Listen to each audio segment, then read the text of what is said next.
Welcome to Bible Reading with Emily, where we learn about God and grow closer to Him. I'm so glad you're here. We are using the one-year historical plan from Blue Letter Bible, and you can start anytime by listening to Genesis 1 through 3 on the first episode. I am reading from the King James Version. 2 Samuel 19 through 21, Chapter 19. And it was told Joab, Behold, the king weepeth and mourneth for Absalom. And the victory that day was turned into mourning unto all the people. For the people heard say that day how the king was grieved for his son. And the people gat them by stealth that day into the city, as people being ashamed steal away when they flee in battle. But the king covered his face, and the king cried with a loud voice, O my son Absalom, O Absalom, my son, my son. And Joab came into the house to the king and said, Thou hast shamed this day the faces of all thy servants, which this day have saved thy life, and the lives of thy sons and of thy daughters, and the lives of thy wives, and the lives of thy concubines, in that thou lovest thine enemies, and hatest thy friends. For thou hast declared this day that thou regardest neither princes nor servants. For this day I perceive that if Absalom had lived, and all we had died this day, then it had pleased thee well. Now therefore arise, go forth, and speak comfortably unto thy servants. For I swear by the Lord, if thou go not forth, there will not tarry one with thee this night, and that will be worse unto thee than all the evil that befell thee from thy youth until now. Then the king arose and sat in the gate, and they told unto all the people, saying, Behold, the king doth sit in the gate. And all the people came before the king, for Israel had fled every man to his tent. And all the people were at strife throughout all the tribes of Israel, saying, The king saved us out of the hand of our enemies, and he delivered us out of the hand of the Philistines, and now he is fled out of the land for Absalom. And Absalom, whom we anointed over us, is dead in battle. Now therefore why speak ye not a word of bringing the king back? And King David sent to Zadok and Abiathar the priests, saying, Speak unto the elders of Judah, saying, Why are ye the last to bring the king back to his house, seeing the speech of all Israel is come to the king, even to his house? Ye are my brethren, ye are my bones and my flesh. Wherefore then are ye the last to bring back the king? And say ye to Amasa, Art thou not of my bone and of my flesh? God do so to me, and more also, if thou be not captain of the host before me continually in the room of Joab. And he bowed the heart of all the men of Judah, even as the heart of one man, so that they sent this word unto the king, Return thou and all thy servants. So the king returned and came to Jordan, and Judah came to Gilgal to go to meet the king, to conduct the king over Jordan. And Shimei the son of Gera, a Benjamite, which was of Bahurim, hasted and came down with the men of Judah to meet King David. And there were 1,000 men of Benjamin with him, and Ziba the servant of the house of Saul, and his 15 sons, and his 20 servants with him. And they went over Jordan before the king. And there went over a ferry boat to carry over the king's household, and to do what he thought good.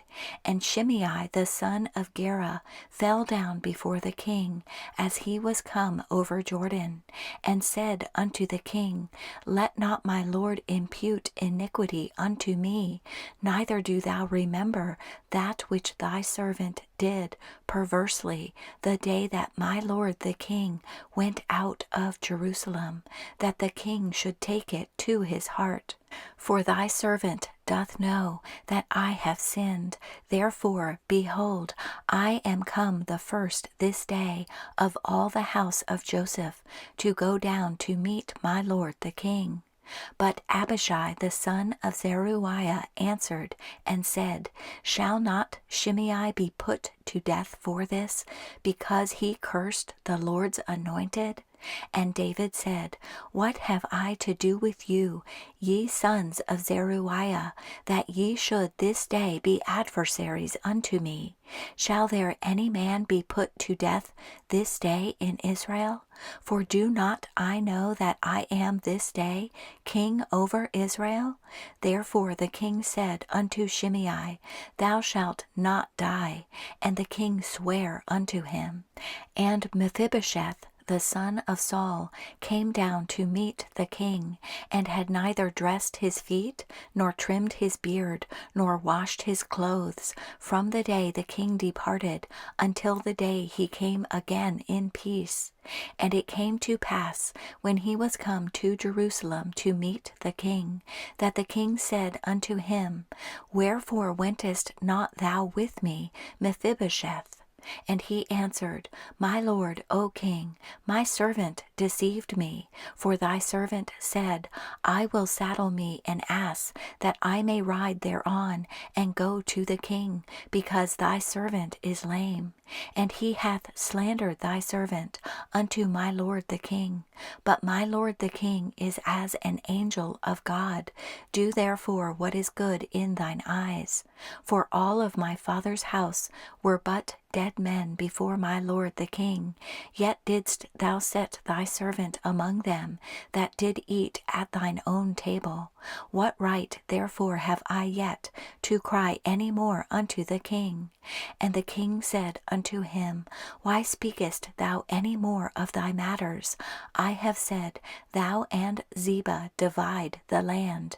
And Mephibosheth said unto the king, Yea, let him take all, forasmuch as my lord the king is come again in peace unto his own house.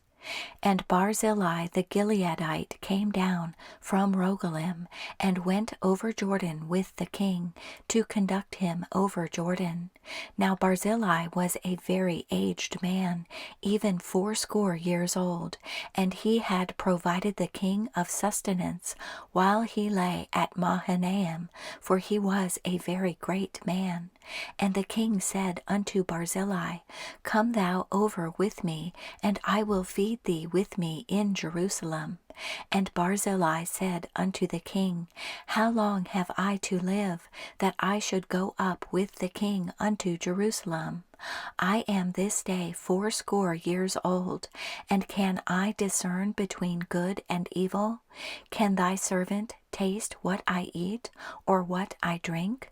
Can I hear any more the voice of singing men and singing women? Wherefore then should thy servant be yet a burden unto my lord the king? Thy servant will go a little way over Jordan with the king, and why should the king recompense it me with such a reward? Let thy servant, I pray thee, turn back again, that I may die in mine own city, and be buried by the grave of my father and of my mother. But behold, thy servant Chimham, let him go over with my lord the king, and do to him what shall seem good unto thee. And the king answered, Chimham shall go over with me, and I will do to him that which shall seem good unto thee, and whatsoever thou shalt require of me, that will I do for thee. And all the people went over Jordan. And when the king was come over, the king kissed Barzillai, and blessed him, and he returned unto his own place. Then the king went on to Gilgal, and Chimham went on with him, and all the people of Judah conducted the king, and also half the people of Israel. And behold, all the men of Israel came to the king, and said unto the king, Why have our brethren, the men of Judah, stolen thee away, and have brought the king and his household, and all David's men with him, over Jordan? And all the men of Judah answered the men of Israel, Because the king is near of kin to us. Wherefore then be ye angry for this matter? Have we eaten at all of the king's cost, or hath he given us any gift? And the men of Israel answered the men of Judah and said, We have 10 parts in the king, and we have also more right in David than ye. Why then did ye despise us, that our advice should not be first had in bringing back our king? And the words of the men of Judah were fiercer than the words of the men of Israel. Chapter 20. And there happened to be there a man of Belial, whose name was Sheba, the son of Bichri, a Benjamite, and he blew a trumpet and said, We have no part in David, neither have we inheritance in the son of Jesse, every man to his tents, O Israel. So every man of Israel went up from after David, and followed Sheba the son of Bichri. But the men of Judah clave unto their king, from Jordan even to Jerusalem. And David came to his house at Jerusalem, and the king took the 10 women, his concubines, whom he had left to keep the house, and put them in ward, and fed them, but went not in unto them. So they were shut up unto the day of their death, living in widowhood. Then said the king to Amasa, Assemble me the men of Judah within 3 days, and be thou here present.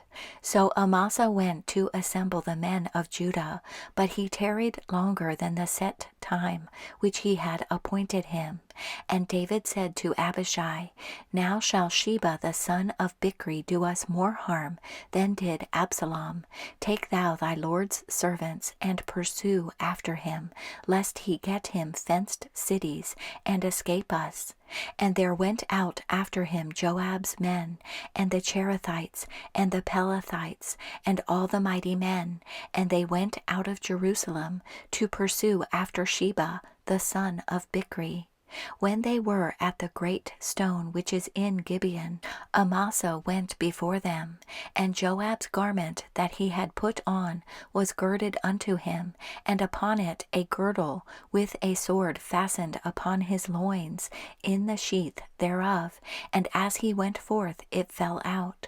And Joab said to Amasa, Art thou in health, my brother? And Joab took Amasa by the beard with the right hand to kiss him.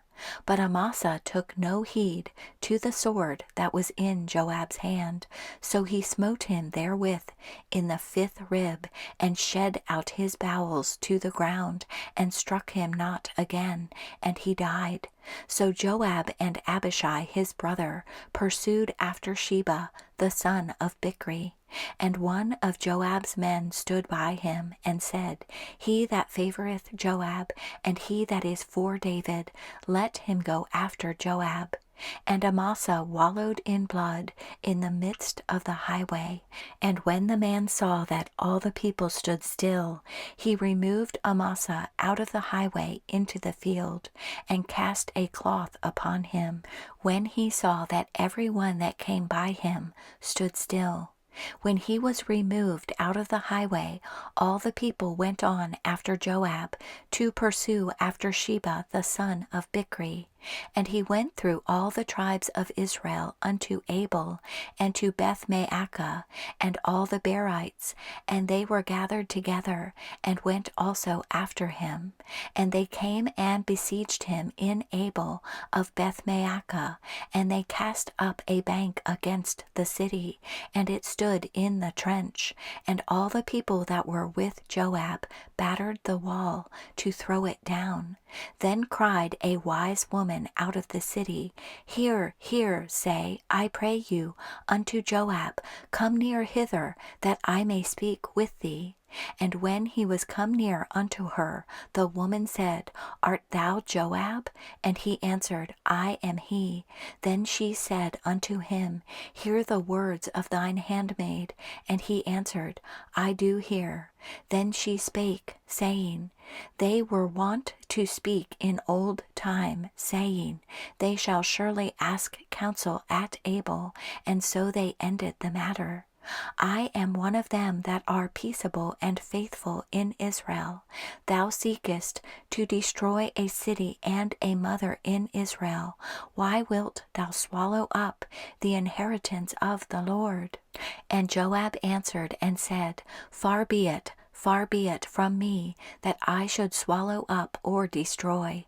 The matter is not so, but a man of Mount Ephraim, Sheba the son of Bichri by name, hath lifted up his hand against the king, even against David. Deliver him only, and I will depart from the city.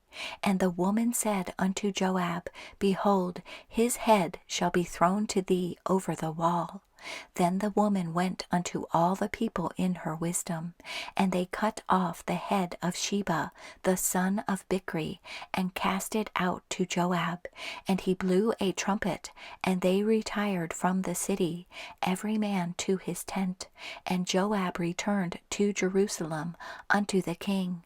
Now Joab was over all the host of Israel, and Benaiah the son of Jehoiada was over the Cherethites and over the Pelethites, and Adoram was over the tribute, and Jehoshaphat the son of Ahilud was recorder, and Sheva was scribe, and Zadok and Abiathar were the priests, and Ira also the Jerite was a chief ruler about David.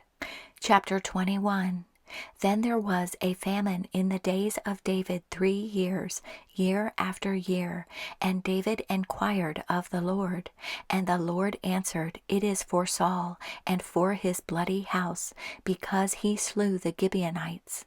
And the king called the Gibeonites, and said unto them, Now the Gibeonites were not of the children of Israel, but of the remnant of the Amorites.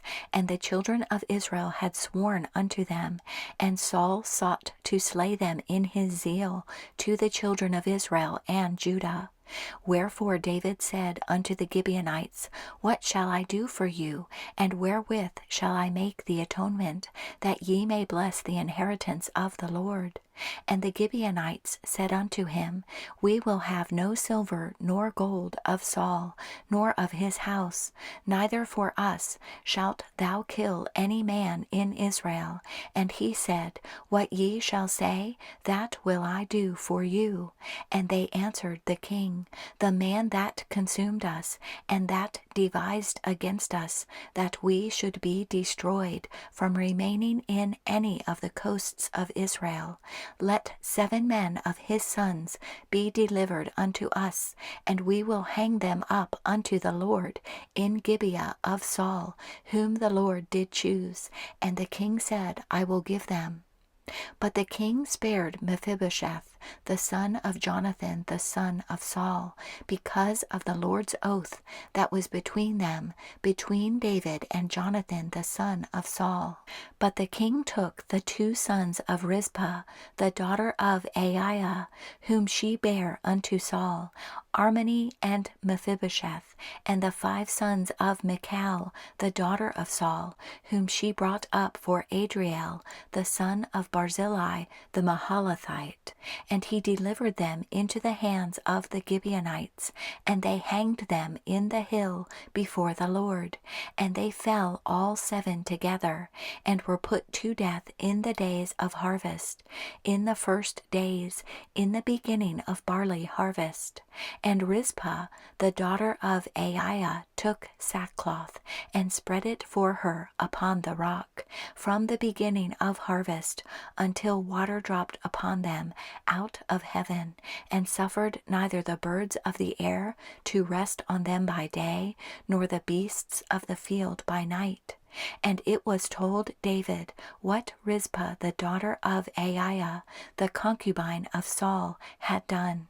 And David went and took the bones of Saul and the bones of Jonathan his son from the men of Jabesh Gilead, which had stolen them from the street of Beth-shan, where the Philistines had hanged them, when the Philistines had slain Saul in Gilboa. And he brought up from thence the bones of Saul and the bones of Jonathan his son, and they gathered the bones of them that were hanged. And the bones of Saul and Jonathan his son buried they in the country of Benjamin in Zelah, in the sepulchre of Kish his father. And they performed all that the king commanded. And after that God was entreated for the land. Moreover, the Philistines had yet war again with Israel, and David went down, and his servants with him, and fought against the Philistines, and David waxed faint. And Ishbi-benob, which was of the sons of the giant, the weight of whose spear weighed 300 shekels of brass in weight, he being girded with a new sword, thought to have slain David. But Abishai the son of Zeruiah succored him, and smote the Philistine, and killed him. Then the men of David sware unto him, saying, Thou shalt go no more out with us to battle, that thou quench not the light of Israel. And it came to pass after this, that there was again a battle with the Philistines at Gob. Then Sibbecai the Hushathite slew Saph, which was of the sons of the giant. And there was again a battle in Gob with the Philistines, where Elhanan the son of Jair-oregim, a Bethlehemite, slew the brother of Goliath the Gittite, the staff of whose spear was like a weaver's beam. And there was yet a battle in Gath, where was a man of great stature, that had on every hand 6 fingers, and on every foot 6 toes, 24 in number, and he also was born to the giant. And when he defied Israel, Jonathan, the son of Shimeah, the brother of David, slew him. These 4 were born to the giant in Gath, and fell by the hand of David, and by the hand of his servants.